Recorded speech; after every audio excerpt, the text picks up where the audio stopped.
Welcome to part 6 and the last of our 6-part series of our 2020 trip west out to Utah and back. On day 39, we made the 78-mile, 1.5-hour drive from Tucson down to Tombstone. You can see Tombstone isn't very far from the Mexico-U.S. border. On the weekend, they have this special event where people come from all over and dress up in the period clothing and just kind of wander up and down the streets of Tombstone. We happened to be there that one of those weekends. We were waiting in line to get our tickets for the OK Corral shootout, and they had some of the old exhibits setting up in an old mine and carriages.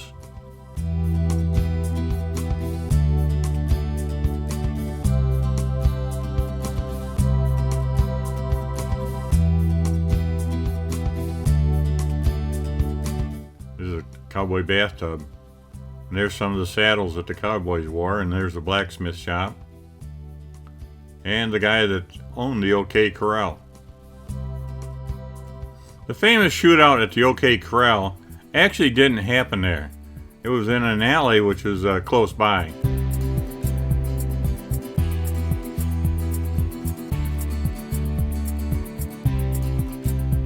Here you can see a depiction of, they got mannequins set up that show the placement of the shootout. And we got in and they had bleachers set up and they give a little show of the shootout. That's supposed to be Doc Holliday. And those are the bad guys, Clantons. It didn't take long before they started shooting at each other. And Doc Holliday, he keeps coming up and giving an explanation of what happened at certain times of the day and then that part of the history. It was a little bit informative. There's the Clantons at the bar.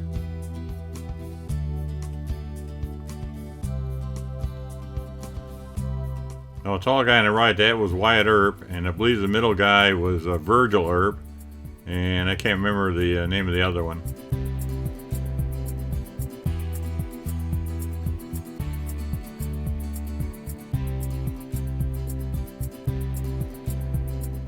Doc Holliday, he did most of the talking and explanation. And then afterwards, they let us did a little photo op. Of course, the COVID-19, everybody had to wear masks.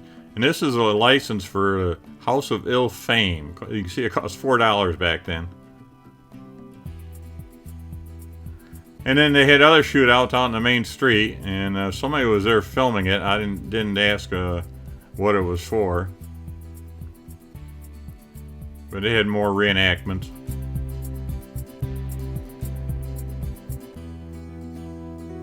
The old grandma here, she's, I guess they ended up being the hero, blasting everybody with a shotgun.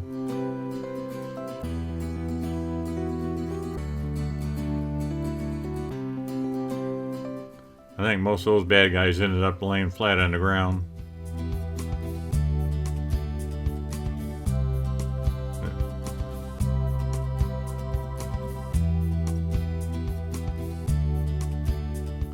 And they gave stagecoach rides around town. And there's Puny John's Barbecue. We ended up going in there for a sandwich. Actually, it's pretty good.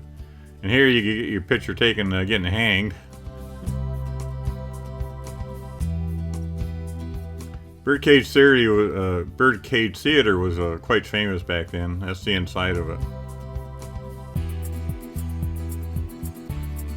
Then they had these old antique steam engines and tractors. And actually, these two tractors are the same identical tractor, except this guy flipped the axles around and made it lower and put the wider wheels up on front. Here's the Tombstone epitaphs where they printed all the famous newspapers.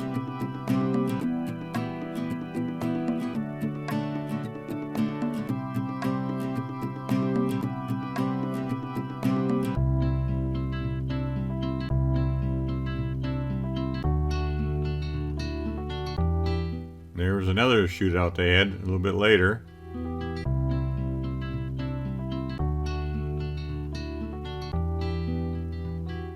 Of course, everybody laid out flat dead afterwards. Looks like the rider in this motorcycle had been there quite a while. On day 40, we made the 284-mile, 5-hour drive from Tucson over to Las Cruces, New Mexico.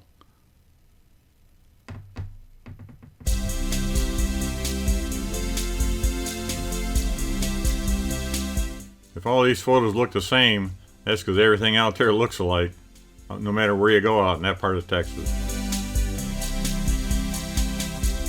We found this little, not a truck stop, but a rest area, and we pulled in there on the way out. Thought the whole area was like nothing but boulders, like what you see here. Kind of makes you wonder how anybody ever got through that area.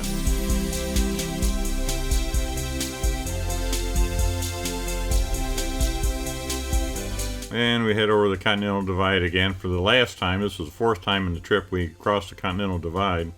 Our first roadrunner welcoming us to Las Cruces. Must have been a huge one. We stayed at the Hacienda RV Resort, and it was pretty nice. It was a little bit small. Well, there we, on day 41, we drove the 60 miles up to see the White Sands National Park.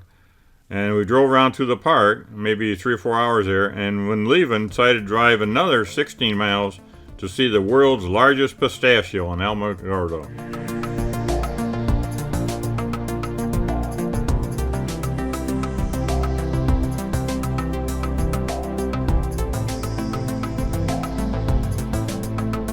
Taking photos up here in the White Sands National Park was a real challenge because everything is white and it's like having a snow blind.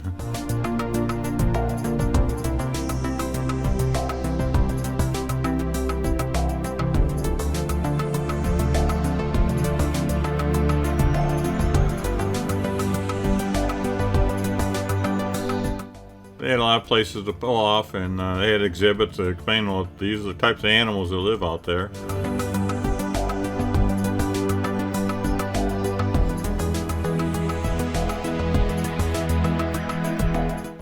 These are actually picnic tables. It must get pretty windy. You can see that all of them had these little shelters built around them. And here my crew is out there, decided to do some sand riding. They were quite proud of their Trump 2020 graffiti.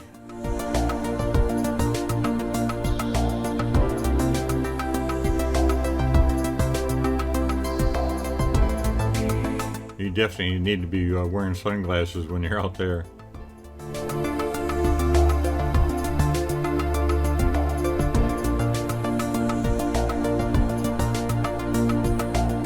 It's not actually sand, it's gypsum.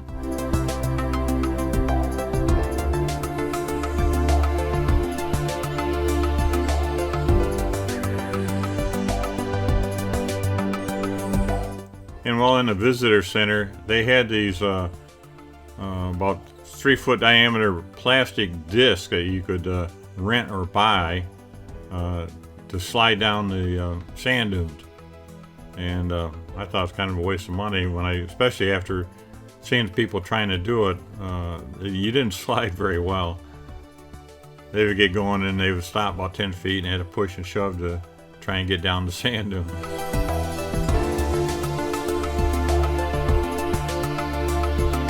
So we make it out and make it up to the pistachio land. Got a picture with the biggest, world's biggest pistachio. Saw a few aliens in there. And later on in the evening, I was in a Home Depot and leaving. They had this table set up with decorated pumpkins. I guess the kids did. And they asked you to, I thought they were really innovative and pretty cute. And they asked you to vote on them, which was the best. Beautiful sunset there. Day 42 was a long 291-mile, 5-hour drive from Las Cruces down to Fort Stockton, Texas, for just a one-night stay. Upon arrival, I discovered I had damaged my left front fender, which ended up being a very costly mistake. I don't know when it happened, but I think I may have had not had the coach fully in travel mode heights when leaving Las Cruces campground, and the left front tire contacted the fender and popped out a little 4-inch chunk of it when I pulled out of the campground. Fort Stockton was a nice campground. It was a little windy and a little bit dusty there. There's my bad mistake. Well, there, this Prevost Outlaw pulled in next to us, and nice couple. We had a great conversation with them, and they left real early in the morning. I guess they lived not too far by. On day 43, we made a 184-mile, 3.5-hour drive from Port Stockton down to Del Rio, Texas for another one-night stay.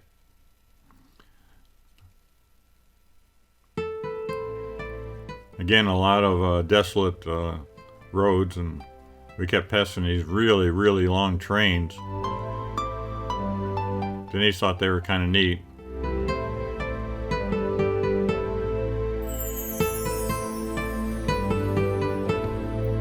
And we get down to our campground. Now you can see we were only 9 miles from the border.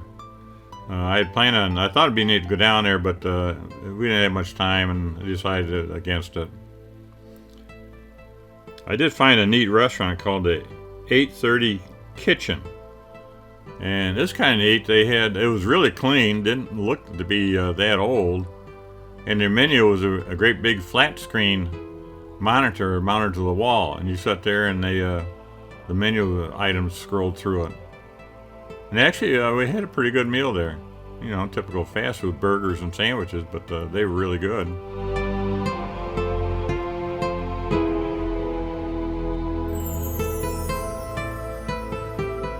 What you had to do is order at the counter when you come in, and then you went down and over and found a chair to sit down on the table, and they brought your food out to you.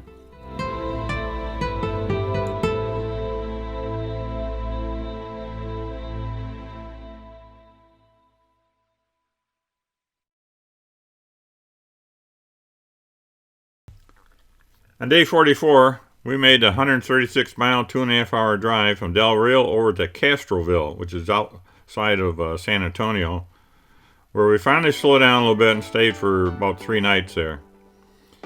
We had to pass through another U.S. Customs checkpoint along the way, and they, of course, want to know who was in the coach. We also spotted a Walmart that had some of the cheapest gas that I had seen on our entire trip up to that point for $1.73.9 a gallon.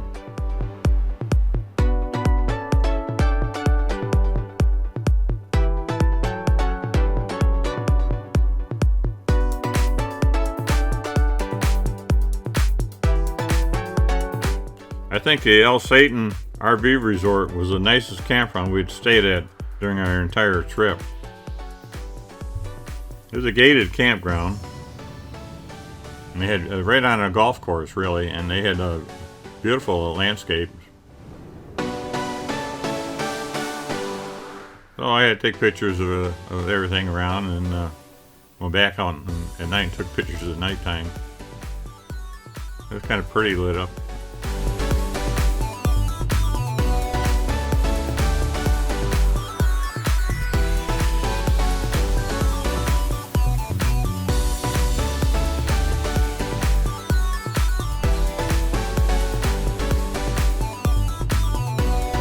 We had a pull-through site, and all that water in front of the coach, for me, washing all the bugs off the front of it. They had these other sites with a little casita on it, which were right at the golf course. And they had an outdoor grill and a little kitchen area you could pull in under an awning, carport light. They were a little bit more expensive, maybe another $20, $25 a night.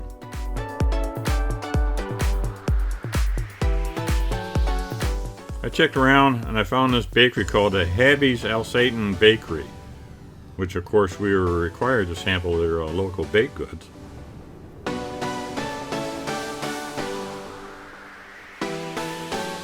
I had something out of there that looked like a scone, but it had an unusual German name, and I can't recall. There they are. I can't recall what it was. And then, of course, in the fall, they had all these Halloween-themed cookies decorated. One thing I thought was neat there, they had fresh bread, and they would slice it for you. And there you could give them a number, and they give like an example of how thick the bread would be sliced with that particular number. I'd never seen anything like that before. It's pretty neat.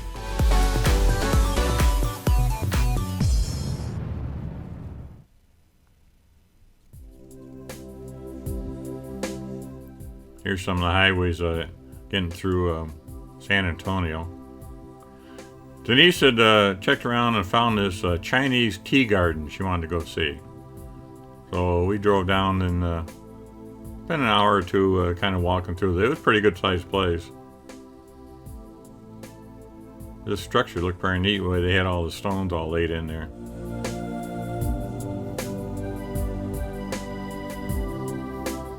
And they had these frozen treats. I don't know who eats these things. Mango, pineapple, and look at this one. This one's frozen pickles.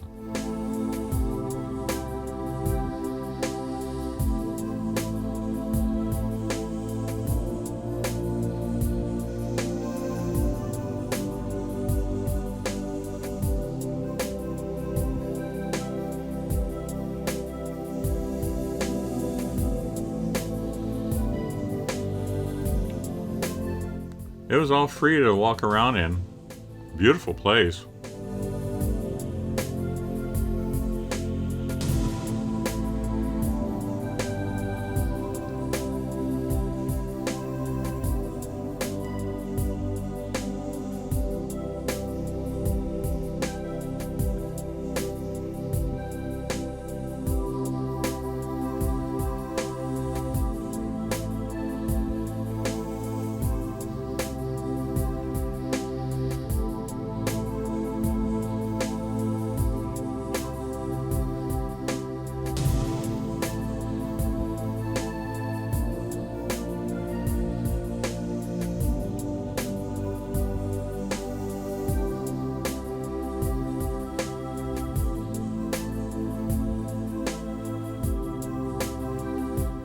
After our tour of the tea garden, I had to drive up and see what a Buc-ee's is all about. I'd heard about them for quite a while.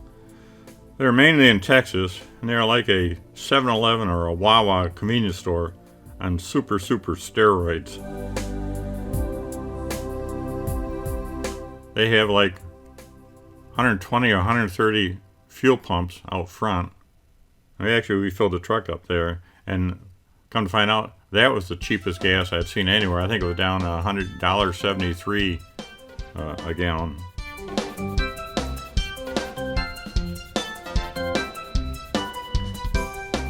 And they're well known for their brisket barbecue.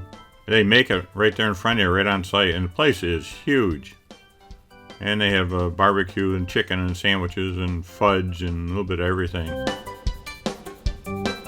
So we got some of their barbecue sandwiches, which are actually fantastic. They ended up being our dining for the day. These are fresh-made biscuit barbecue sandwiches, and even more. They have sausage and, like I say, chicken and stuff.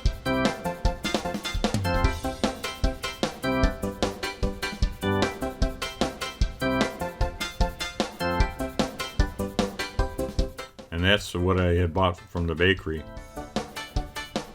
So after breakfast, we made the short 83-mile, an hour and a half drive over to Lullig for one night. And the prime purpose for stopping here was to make the short drive up to Lockhart, which is titled the barbecue capital of Texas.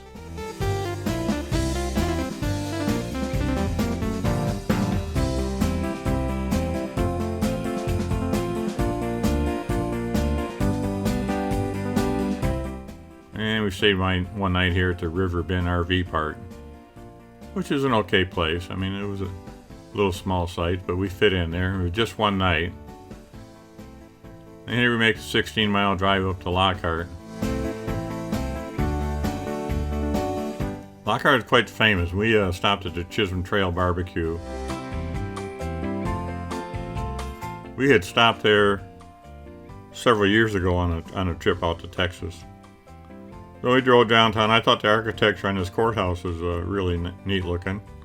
We just kind of walked around the town square, and they were having a little, I don't know what you want to call it, a flea market or whatever set out there.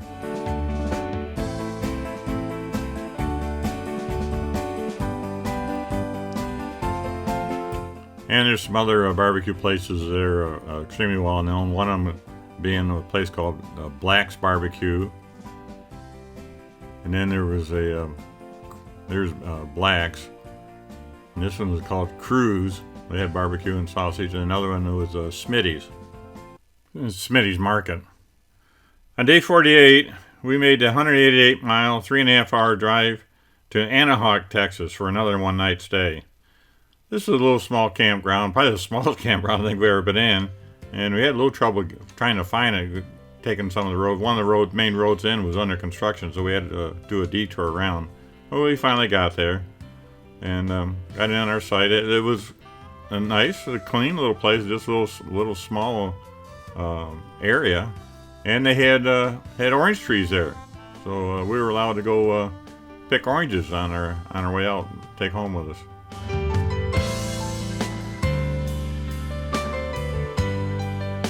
That's all the campers that were there, and that's the main office. By now we were hearing news about a hurricane blowing up through the Gulf of Mexico, heading right towards our next destination, and hit there while we would have been there. So on day 49, after a lot of thought, I called and canceled our next reservation, decided to make the long 490-mile, 9-hour drive straight through to Milton, Florida, to get ahead of the hurricane. Hurricane Zeta hit there the following day.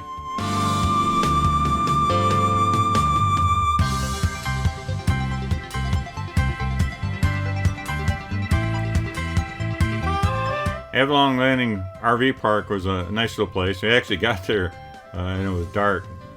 It took so long to get there. We'd gotten a late start.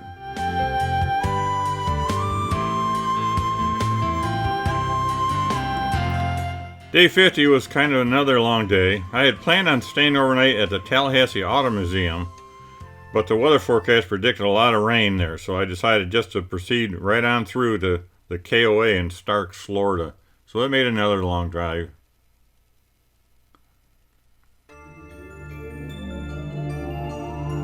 This is getting towards the end of October, about the 25th or so, and the 28th.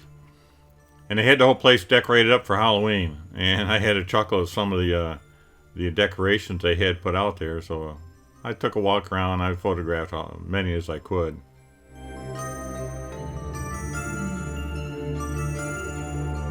They had to put a cone out in front of our site there. I was so close to the road, I was afraid somebody might come along and clip one of our mirrors. And they had a whole slew of ducks wandered around, so my crew had to go out and feed them, of course.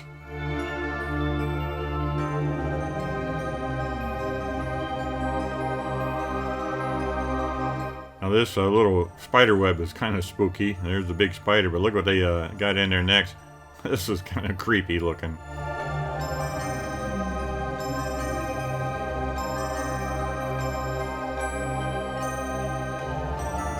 I guess these are a couple of the old campers been there a long time.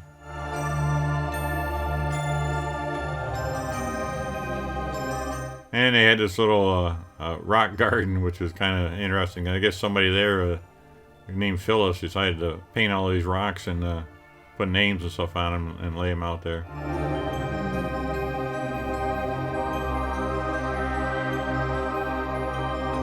Actually, it was kind of a nice campground. They had this, was a Bocce ball. That court looked like it had seen better days. And there was a gate there and a fence behind that balloon, and you could walk over to a local little mall. But there wasn't much in it.